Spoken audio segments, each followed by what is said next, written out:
So there is much that happens during Korah's rebellion that is described in Numbers 16 in the NIV version.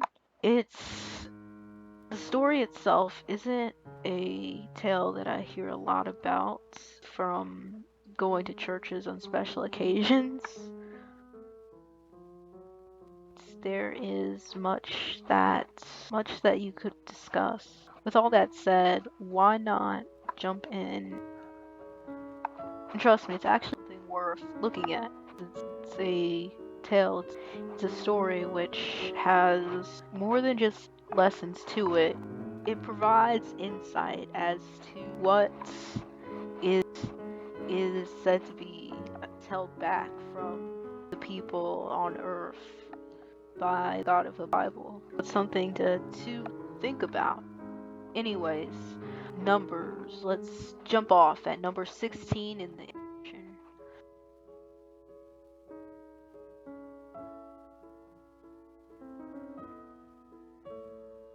It starts off like this. Now Korah, the son of Izhar, son of Kohath, son of Levi, in Dathan, and Abiram, the sons of Eliab, and On, the son of Peleth, sons of Reuben, took men, and they rose up before Moses, with a number of the people of Israel, 250 chiefs of the congregation, chosen from the assembly, well-known men. They assembled themselves together against Moses and against Aaron, and said to them, "You have gone too far, for all in the congregation are holy, every one of them, and the Lord is among them. Why then do you exalt yourself above the assembly of the Lord?"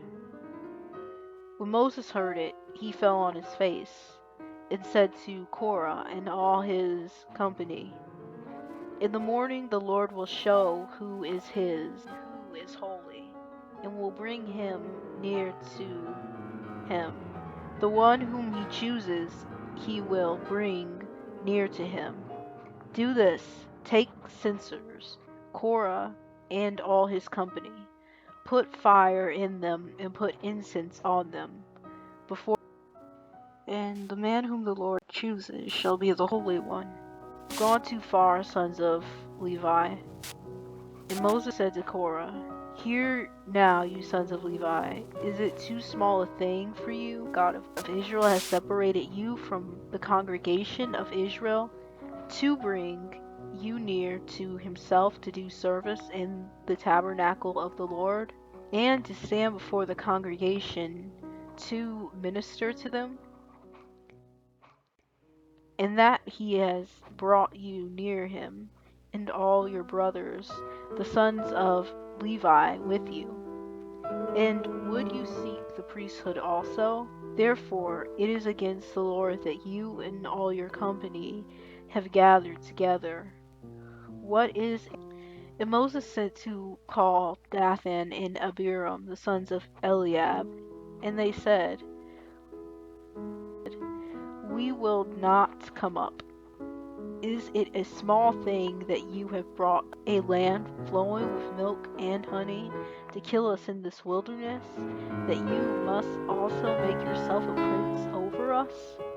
Moreover, you have not brought us into a land flowing with milk and honey, nor given us inheritance of fields and vineyards.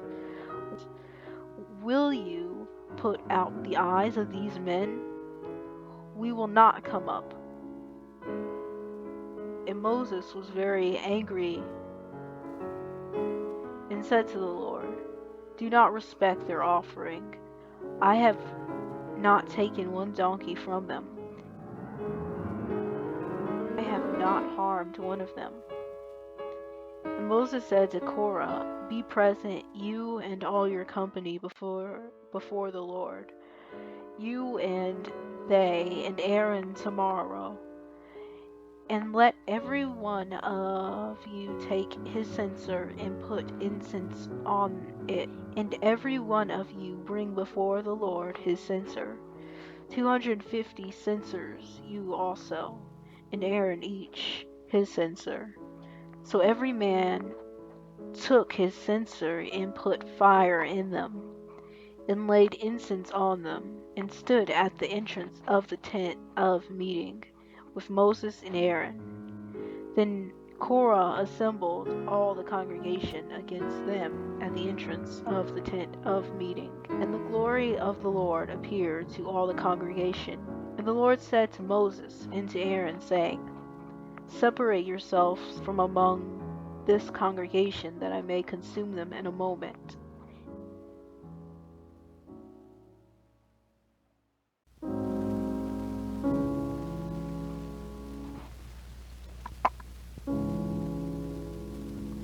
And they fell on their faces and said, O God, the God of the spirits of all flesh, shall one man sin, and will you be angry with all the congregation?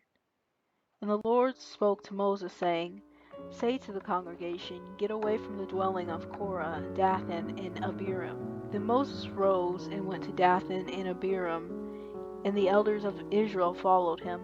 And he spoke to the congregation, saying, Depart, please, from the tents of these wicked men, and touch nothing of theirs, lest you be swept away with all their sins. So they got away from the dwelling of Korah, Dathan, and Abiram. And Dathan and Abiram came out, and stood at the door of their tents, together with their wives, their sons, and their little ones. And Moses said, Hereby you shall know that the Lord has sent me to do all these works, and it has not been of my own accord. If these men die as all men die, or if they are visited by the fate of all mankind, then the Lord has not sent me. But if the Lord creates something new, and the ground opens its mouth and swallows them up with all that belongs to them, and they go down alive into Sheol, then you shall know that these men have despised the Lord. As soon as he had finished speaking all these words, the ground under them split apart, and the earth opened its mouth and swallowed them up, with their households and all the people who belonged to Korah and all their goods. With so they and all that belonged to them went down alive into Sheol, and the earth closed over them, and they perished from the midst of the assembly. And all Israel who were around them fled at their cry, for they said, Lest the earth swallow us up. And the fire came out from the Lord, and consumed the 250 men offering the incense. Then the Lord spoke to Moses, saying, Tell Eleazar the son of Aaron the priest to take up the censers out of the blaze, then scatter the fire far and wide, for they have become holy. As for the censers of these men who ascend at the cost of their lives, let them be made into hammered plates as a covering for the altar, for they offered them before the Lord, and they became holy. Thus they shall be assigned to the people of Israel. So Eleazar the priest took the bronze censer which those who were burned had offered, and they were hammered out as a covering for the altar, to be a reminder to the people of Israel, so that no outsider who is not of the descendants of Aaron should draw near to burn incense before the Lord, lest he become like Korah and his company, as the Lord said to him through.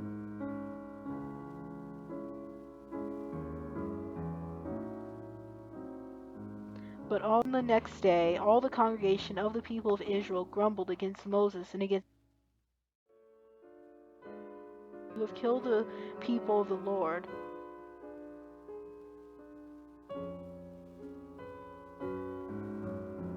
When the congregation had assembled against Moses and Aaron, they turned toward the tent of meeting, and behold, the cloud covered it, and the glory of the Lord appeared.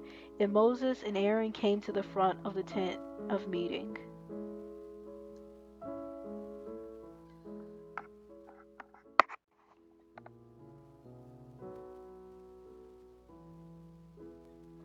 And the Lord spoke to Moses, saying, Get away from the midst of this congregation, that I may consume them in a moment.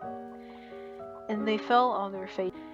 And Moses said to Aaron, Take your censer and put fire on it from off the altar. and lay incense on it, and carry it quickly to the congregation, and make atonement for them. For wrath has gone out from the Lord, the plague has begun. So Aaron took it as Moses said, and ran into the midst of the assembly, and behold, the plague had already begun among the people. And he put on the incense, and made atonement for the people. And he stood between the dead and the living, and the plague was stopped. Those who died in the plague were 14,700, besides those who died in the affair of Korah. And Aaron returned to Moses at the entrance of the tent of meeting. The plague was stopped.